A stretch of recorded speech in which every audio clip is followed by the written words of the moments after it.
Hi ನಮಸ್ಕಾರ. ನಾನಿವತ್ತು ನಮ್ಮನೇಲಿ ಹೇಗೆ ಬಸ್ಸಾರು ಮಾಡ್ತೀನಿ ಅಂತ ತೋರಿಸ್ತಾ ಇದ್ದೀನಿ. ಫಸ್ಟು ನಾನಿಲ್ಲಿ ಅಲಸಂದಿ ಕಾಳು, ಹೆಸರು ಕಾಳು ಮತ್ತು ಜವಳಿಕಾಯಿನ ಹಾಕ್ಕೊಂಡು ನಾನು ಡೈರೆಕ್ಟಾಗಿ ಕುಕ್ಕರಲ್ಲೇ 1 ವಿಷಲ್ ಕೂಗಿಸ್ಕೊತಾ ಇದ್ದೀನಿ. ಇಲ್ಲಾಂದರೆ ನೀವು ಡೈರೆಕ್ಟಾಗೆ ಬೇಯಿಸ್ಕೋಬೋದು.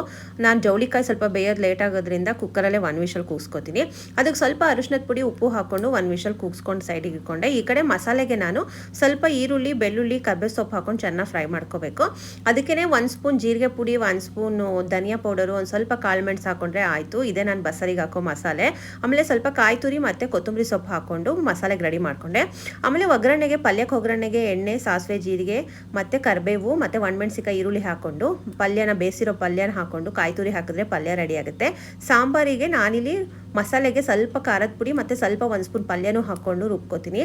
ಅದನ್ನು ಹಾಕ್ಕೊಂಡು ಹುಣಸೆಹಣ್ಣಿನ ರಸ ಹಾಕೊಂಡು 1 ಕುದಿ ಕೂಗಿಸಿದ್ರೆ ಬಸ್ಸಾರು ರೆಡಿ ಆಗುತ್ತೆ. ಇದಕ್ಕೆ ಕಾಂಬಿನೇಷನ್ ಆಗಿ ರಾಗಿ ಮುದ್ದೆ ಮಾಡಿದ್ದೆ, ಸಖತ್ತಾಗಿರುತ್ತೆ. ಒಂದ್ಸಲ ಟ್ರೈ ಮಾಡಿ.